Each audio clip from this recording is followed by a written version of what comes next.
আসসালামু আলাইকুম। Cardio oncology for অনকোলজিস্টের আজকের পর্বে আমরা ক্যান্সার রোগীদের একটা কমন প্রবলেম হাইপারটেনশন সেটা নিয়ে একটু আলোচনা করার চেষ্টা করব।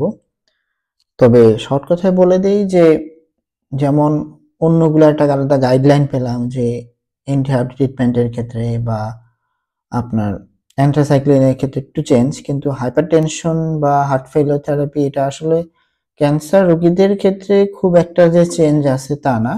এখন বছর পর বছর তো গাইডলাইন চেঞ্জ হয়, কিন্তু ক্যান্সার রোগীদের ক্ষেত্রে এরকম আলাদা করে কোনো কিছু চেঞ্জ হয় নাই। কিন্তু আমাদের মাথার মধ্যে রাখতে হবে যে কি কি অ্যান্টি ক্যান্সার ড্রাগ আপনার হাইপারটেনশন করে, তাহলে সেই ক্ষেত্রে আমাকে ওটা তাদেরকে সেই ধরনের রোগীদেরকে আমাকে আলাদা যত্ন নিতে হবে। যেমন যদি একটা কমন যে ড্রাগগুলা সেটা যদি আমি এই যে এটা অ্যাসকোর আপনার হচ্ছে যে একটা গাইডলাইন, সেই গাইডলাইনে দেখেন যে common side effect of the drug হচ্ছে হাইপারটেনশন, ঠিক আছে, কিন্তু কোনগুলা এক নাম্বার যদি বলে vascular endothelial growth factor inhibitors, মানে যেটা বেভাসিজুমাব সেইটার একটা কমন সাইড ইফেক্ট হচ্ছে হাইপারটেনশন। এছাড়াও আরো অনেকগুলো আছে, এটার পর দেখবো। এবং মোদ্দা কথা যেটা বলছে যে ক্যান্সার পেশেন্টের ট্রিটমেন্ট কিন্তু এটা কমপ্লেক্স। আগে আমরা বলতাম যে অনকোলজিস্ট লাগবে, এখন এরা বলতেছে যে হাইপারটেনশনের ক্ষেত্রে আমাকে একজন হাইপারটেনশন স্পেশালিস্ট বা কার্ডিওলজিস্ট থাকলেই হইলো আসলে। এখন আমরা যদি চট করে বলি যে নরমাল রোগীদের থেকে আপনার হচ্ছে যে ক্যান্সার রোগীদের কি প্রেশারের সংজ্ঞার কোনো পার্থক্য আছে কিনা, এখন আইকোস যেটা ইন্টারন্যাশনাল কার্ডিও অনকোলজি সোসাইটি, তারা যেটা বলেছে যে যখন আমার হচ্ছে যে বিপি 140/90 থাকবে তখন সেটা ক্যান্সার পেশেন্টের ক্ষেত্রে হাইপারটেনশন। এবং ইউরোপিয়ান সোসাইটি অফ কার্ডিওলজিও ওরাও মোটামুটি একই একটা সংজ্ঞা দিয়েছে যে যখন 140 সিস্টোলিক এবং 90 এর বেশি যখন ডায়াস্ট্রিক থাকবে তখন ক্যান্সার পেশেন্ট। তবে ইন্টারন্যাশনাল কার্ডিও অনকোলজি সোসাইটি একটা ক্ষেত্রে আমাকে একটু দেখলাম যে যখন সিস্টোলিক ব্লাড প্রেশার 180 এর উপরে যাবে এবং ডায়াস্টোলিক ব্লাড প্রেশার 110 এর উপরে যাবে, সেক্ষেত্রে আমাকে কিন্তু ক্যান্সার থেরাপি হোল্ড করে আগে বিপি কন্ট্রোল করতে হবে। এই জিনিসটা আমি এই ছকের মধ্যে পেলাম যে এটা একটু অন্য জিনিস, যেটা আমার জানা ছিল না। ক্যান্সার পেশেন্টকে আমরা তো হচ্ছে যে কেমো দেওয়ার আগে অবশ্যই কিছু রিস্ক ফ্যাক্টর বিবেচনা করব। আমাদের আগে দেখতে হবে যে আসলে কি কি কেমোতে আপনার হচ্ছে যে প্রেশার বেশি হয়। এর মধ্যে যদি বলি যে মোস্ট ইম্পর্টেন্ট যেটা আমরা কমনলি ইউজ করি আমরা অনকোলজিস্ট বা রেডিয়েশন অনকোলজিস্ট, বেভাসিজুমাব, সরাফেনিব, প্যাজোপেনিব, রিগোরাফেনিব, ক্যাবোচেন্টিনিব, পোনাটিনিব, টিউবোজামিন। আমরা সিসপ্লাটিন ড্রাগগুলো তো কমন ইউজ করা হয়, প্লাটিনাম ড্রাগ, সিসপ্লাটিন, কার্বোপ্লাটিন, অক্সালোপ্লাটিন। সেক্ষেত্রে বলেছে যে 53%, এটা একটা ট্রায়ালের রেজাল্ট, 53% কেসেসে কিন্তু আপনার পজিটিভ আসতে পারে, যেটা হচ্ছে vascular endothelial growth factor signalling pathway, যেটা হচ্ছে বেভাসিজুমাবের ক্ষেত্রে 20 থেকে 90%, মানে অনেক বেশি। এছাড়াও অ্যালকাইলেটিং এজেন্টের ক্ষেত্রে আমাদের আসতে পারে সাইক্লোফসফামাইড, আমরা কমনলি ইউজ করি, আইফসফামাইড ইউজ করি, সেক্ষেত্রে প্রেশার বাড়তে পারে। আরেকটা কমনলি ইউজ ড্রাগ অ্যানাস্ট্রোজোল, লেট্রোজোল, ইভারোলুমাস, টেমসিলুমাস, মানে এগুলোতে যে প্রেশার বাড়তে পারে এটা আমাদের খালি মাথায় রাখতে হবে। যে আপনার বিশেষ করে যখন মাঝে মধ্যেই আমাদের কোশ্চেন আসতো যে বেভাসিজুমাবের কমন সাইড ইফেক্ট কি, হ্যাঁ আমরা অনেক কিছু চিন্তা করতাম যে হ্যাঁ ব্লিডিং হচ্ছে, এই হচ্ছে, সেই হচ্ছে, কিন্তু হাইপারটেনশন কিন্তু বেভাসিজুমাবের একটা অন্যতম কমন সাইড ইফেক্ট। বেভাসিজুমাবের একটু যদি আমরা চিন্তা করি যে বেভাসিজুমাব দিয়ে কেন হচ্ছে যে আপনার প্রেশার বাড়তেছে, যেটা জানি যে বেভাসিজুমাব হচ্ছে ভাস্কুলার এন্ডোথেলিয়াল গ্রোথ ফ্যাক্টর রিসেপ্টরকে ইনহিবিট করে। এখন ভাস্কুলার এন্ডোথেলিয়াল গ্রোথ ফ্যাক্টর কি করতো, ভাস্কুলার এন্ডোথেলিয়াল গ্রোথ ফ্যাক্টর আপনার হচ্ছে যে পোটেন্ট ভেসোডাইলেটর। হ্যাঁ, এখন যখন আমি এটা ইনহিবিট করে দিব ফলে ভেসোডাইলেট হবে না এবং হচ্ছে নাইট্রিক অক্সাইড কমে যাবে, ফলে আপনার হচ্ছে এন্ডোথেলিন 1 বেড়ে যাবে। 1 বেড়ে গেলে আপনার কন্ট্রাকশন করবে। আরেকটা যেটা হচ্ছে যে বেভাসিজুমাব আপনার হচ্ছে যে increase generation of reactive oxygen species, oxygen species যখন হবে বেশি বেশি ড্যামেজ হবে এবং হচ্ছে যে consequent increase in vascular resistance thought to lead to elevated BP. বাকি আরো এই যে এটা এটা এখানে একটা শর্ট দিয়েছে, আসলে এগুলোতে আমরা এমসিকিউ বেস বলা যায়, কিন্তু এরকম প্যাথোলজি আসলে এমআরসিপি বা তে আসে না, কিন্তু খালি জাস্ট কি কি ড্রাগ আছে সেটা। তারপরও যেহেতু বেভাসিজুমাবের ব্যাপারটা এসেছে এই জন্য বললাম। প্লাটিনাম বেসড এর ক্ষেত্রে দেওয়া আছে যে অ্যারাউন্ড 53%, যেটা আমরা ওখানে পড়লাম, এবং 2.3 টাইমস মোর ফ্রিকোয়েন্ট দেন হেলথি কন্ট্রোল সাবজেক্ট। প্লাটিনাম আপনার হচ্ছে নেফ্রোটক্সিসিটি করে, নেফ্রোটক্সিসিটি করার কারণে আপনার হচ্ছে যে সিসপ্লাটিনের অ্যাকুমুলেশনটা হচ্ছে যে 5 গুণ বেশি বেড়ে যেতে পারে, এবং নেফ্রোটক্সিসিটি আরো বেশি হবে, এবং সেই ক্ষেত্রে আপনার হচ্ছে যে প্রেসার বেড়ে যাবে। নেফ্রোটক্সিসিটি হয়ে প্রেসারটা বাড়ে আর কি। এখন আমরা একটু আসি সরাসরি যে চিকিৎসার ক্ষেত্রে, যে আমাদের তো চিকিৎসা যেটা হচ্ছে, যেটা বললাম যে আসলে খুব একটা যে আপনার আলাদা ম্যানেজমেন্ট হাইপারটেনশনের সেটা না। সেই আপনার যেটা ইন্টারন্যাশনাল গাইডলাইন যেটা ফলো করে, সেটাই আমরা হচ্ছে যে এখানে বলা হয়েছে যে ফলো করার জন্য আমেরিকান হার্ট অ্যাসোসিয়েশনের ক্ষেত্রে।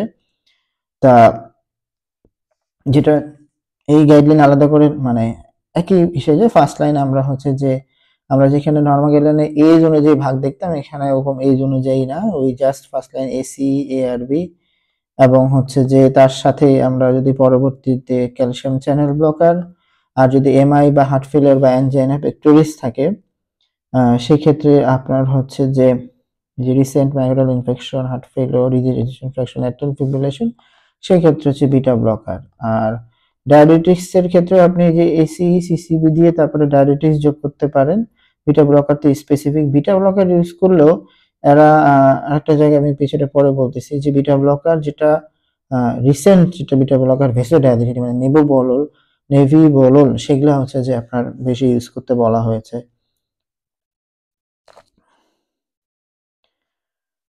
এইটা হচ্ছে আরেকটা গাইডলাইন, যেটা হচ্ছে ইউরোপিয়ান সোসাইটি অফ কার্ডিওলজি, তাদের একটা কার্ডিও অনকোলজি গাইডলাইন আছে, এবং এখানেও যেটা হচ্ছে যে একটা সহজ একটা পেলাম যে কখন আমরা বিপি ট্রিটমেন্ট করব, সেটা অনুযায়ী ওরা আবার মানে ওখানে যেমন একটা কমন পেলাম যে 140, এরা আবার সেরকম করে বলে নাই। এরা বলছে যে যদি আমার 135 থেকে 140 থাকে, সেই ক্ষেত্রে পেশেন্ট যদি আমার ক্যান্সার সার্ভাইভার হয় আমি তাকে ট্রিটমেন্ট দিব, বাকিগুলোর ক্ষেত্রে না। কিন্তু যখন 140-এর উপরে যাবে তখন রোগী বাঁচুক না বাঁচুক আমরা সবগুলোর ক্ষেত্রে দিব। হ্যাঁ, আর মানে ধরেন যে কিউরেবল উইথ ক্যান্সার, যার প্রগনোসিস খারাপ বা 1 থেকে 3 বছরের মধ্যে 1 বছর নিচে, সেই ক্ষেত্রে আসলে 135 থেকে 140 এর ক্ষেত্রে প্রেশারের ওষুধ দেখি যে ওরা খুব একটা কনসিডার করে নাই। এবং ইউরোপিয়ান সোসাইটি অফ কার্ডিওলজি সে একই জিনিস, এই সিএআরবি সিসিবি দিতে বলেছে যদি আপনার 160 আর ডায়াস্টোলিক বিপি 100 এর উপরে হয়, যদি না হয় তাহলে একটা দিতে বলছে। এখন এখানেই হচ্ছে একটা বড় ঝামেলা, যে ওই আমেরিকান হার্ট অ্যাসোসিয়েশন বলেছে ইন্টারন্যাশনাল গাইডলাইন মানতে, কিন্তু ইউরোপিয়ান সোসাইটি অফ কার্ডিওলজি এটা আসলে একটু আগের গাইডলাইন, 2022 সালের গাইডলাইন, এই জন্য বোধহয় হচ্ছে যে আপনার রিসেন্ট যে গাইডলাইনটা চলে আসে যে প্রেশার কন্ট্রোলের ক্ষেত্রে সেটার সাথে মিলছে না। আমরা যদি রিসেন্ট গাইডলাইনটা দেখি ইউরোপিয়ান সোসাইটি অফ কার্ডিওলজির, সেখানে শর্টকাটে যদি আমি যাই, এটা আপনারা দরকার হলে পড়তে পারবেন জিনিসটা, যে ওরা যেটা বলছে যে এসি ইনহিবিটর দিব, এআরবি, সিসিবি, পরে diuretics demonstrated the most effective, এবং বিটা ব্লকার কখন দেব, ওই যে just angina post MI, heart failure, reducing fraction আর হার্ট রেট কন্ট্রোল। তো এইখানে একটা দিয়েছে যে given trial evidence for more effective BP control versus monotherapy, combination BP lowering treatment is recommended for most patients with confirmed hypertension as initial therapy. Preferred combination হচ্ছে renin-angiotensin receptor blocker, either ACE/ARB with a dihydropiridine। মানে আপনার হচ্ছে যে single দেওয়ার চেয়ে একদম একবারে combination দেওয়াটা প্রেফার করছে, কিন্তু কখন আমরা আলাদা করে দিব, যদি পেশেন্টের এজ 85 বছর থাকে, যদি অর্থোসিটিক হাইপারটেনশন থাকে, মডারেট টু সিভিয়ার ফ্রেইলটি মানে অনেক বয়স্ক, যে 85 বছরের উপরে, বা এলিভেটেড বিপি 120 বা 140 মানে 40-এর উপর না, সেক্ষেত্রে আমরা আসলে ডুয়াল না দিয়ে সিঙ্গেল ব্লকার দিতে পারি। হ্যাঁ, মানে এখন 140-এর উপরে উঠে গেলে নতুন গাইডলাইনে মানে তারা বলেছে যে আমরা হচ্ছে যে ডুয়াল ব্লকার ইউজ করব। আর যদি দেখা যাচ্ছে যে এবং যে দুই বেলা না দিয়ে combination BP loading treatment, fixed dose single pill combination treatment is recommended. এবং যখন যদি 3 ড্রাগ কম্বিনেশন দেই তাহলে কি করব আমরা, হচ্ছে যে ACERBর সাথে আমরা CCB যোগ করব এবং থায়াজাইড লাইক ডায়াবেটিক্স দিব। প্রিফারেবলি সিঙ্গেল পিল কম্বিনেশন, মানে হাইড্রোক্লোরোথায়াজাইড, নট হচ্ছে স্পিনোলাইকটন।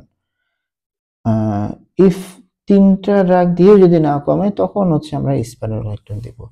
একদম লাস্ট যখন রেজিস্ট্যান্ট হাইপারটেনশন হবে তখন আমরা যে আলফা প্রেস, যেটা আলফা ব্লকার বা হাইড্রালাজিন বা potassium sparing diabetics should be considered.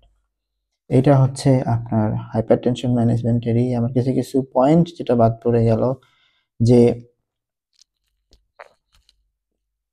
কি হাইপারটেনসিভ ড্রাগ আমরা ইউজ করতে পারি।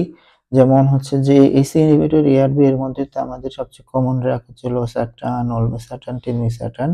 এবং দেখেন যে অলমেসার্টান কিন্তু বাজারে আপনার স্ট্যান্ডার্ড ডোজ হচ্ছে 20। এখন অলমেসার্টান আর অ্যামলোডিপিনের যে কম্বিনেশনটা পাওয়া যায়, যে ভাইজোরান 520, এবং হচ্ছে যে হাই ডোজ হচ্ছে 40 পর্যন্ত, মানে আপনার ভাইজোরান বা হচ্ছে অ্যামলোডিপিন অলমেসার্টানের আবার হাই ডোজ হচ্ছে 10 পর্যন্ত, মানে সব জোর আপনারা 10/40 ইউজ করতে পারবেন। এই সিঙ্গেল ডোজ আছে, বা 5/20 দুই বেলা, কিন্তু যদি সিঙ্গেল পিল ইউজ করতে বলা হয়েছে, প্রেফার বলা হয়েছে আমি সিঙ্গেল পিল 10/40 ইউজ করতে পারবো। এবং অলমেসার্টান যেটা কিন্তু 24 ঘন্টা কাজ করে, লোসার্টান আপনার হচ্ছে যে একটু হলেও এটার একটু গ্যাপ, আওয়ার গ্যাপ থাকে, এই জন্য এখন অনেকেই অলমেসার্টান বা টেলমিসার্টানটা বেশি পছন্দ করতেছে আর কি। আর তারপরে হচ্ছে যে আমরা এই যে আরএস ব্লকার সাথে সিসিবি দিয়ে তার সাথে thiazide like diabetes and hydrochlorothiazide, 12.5 এর কম্বিনেশনটা বাজারে বেশি আছে। আর লাস্টে যেটা হচ্ছে যে স্পিনোলাইকটন, মানে না কমলে, আর বিটা ব্লকার, আমাদের সবার পছন্দের বিটা ব্লকার আগে খুব ইউজ হতো, বিসোপ্রোলোল, কার্বিডোলোল, ল্যাবেটালোল।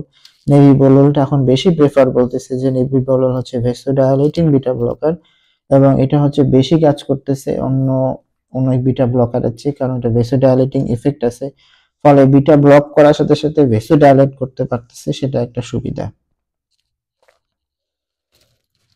এখন হচ্ছে কিছু কিছু ক্ষেত্রে আমাকে, এটা আসলে নর্মাল গাইডলাইন, কিছু কিছু ক্ষেত্রে আমাকে মাথার মধ্যে রাখতে হবে যে কি ক্ষেত্রে ইউজ করা যাবে না। যেমন এসি ইনহিবিটর বা এবি প্রেগন্যান্সির ক্ষেত্রে আমাদের ইউজ করা যায় না, এবং ক্যালসিয়াম চ্যানেল ব্লকারও অনেক সময় হচ্ছে যে এভি ব্লকের ক্ষেত্রে এটা না করে। আর বিটা ব্লকার তো অবশ্যই অ্যাজমার ক্ষেত্রে আপনি ইউজ করবেন না, এবং এভি ব্লক ব্রাডিকার্ডিয়ার ক্ষেত্রে ইউজ করবেন না, বিটা ব্লকার ব্রাডিকার্ডিয়া করে। আর একটা কমন যে আপনার কাছে দেখবেন যে ক্যান্সার পেশেন্টগুলো কমনলি ডায়াবেটিস থাকে বা এমআই থাকে, যদি এমআই থাকে তাহলে choose beta blocker, post MI atrial fibrillation beta blocker. কিন্তু যদি হার্ট ফেলিওর থাকে তাহলেও অবশ্যই এসি ইনহিবিটর এবং বিটা ব্লকার আপনি ইউজ করতে পারবেন। আর ডায়াবেটিস এর ক্ষেত্রে প্রেফার বলছে এসি ইনহিবিটর, এআরবি, সিসিবি বা মেটাবলিক সিনড্রোম যদি থাকে, কারণ এসি ইনহিবিটরের কিছু মেটাবলিক ইফেক্টও আছে। মোটামুটি মোদ্দা কথা যদি আমি বলি, গাইডলাইনের হাইপারটেনশন ম্যানেজমেন্ট এরকমই, আপনি গাইডলাইন দুইটা পড়বেন, তিনটা পড়বেন। একটা হচ্ছে American Heart Association, European Society of কার্ডিওলজির হাইপারটেনশন ম্যানেজমেন্টের গাইডলাইন, এবং ইউরোপিয়ান সোসাইটি অফ কার্ডিওলজির যে কার্ডিও অনকোলজিতে যে হাইপারটেনশন ম্যানেজমেন্টের যে গাইডলাইন আছে, আমরা সেটা পড়তে পারি। আপাতত এতটুকুই, ধন্যবাদ সকলকে।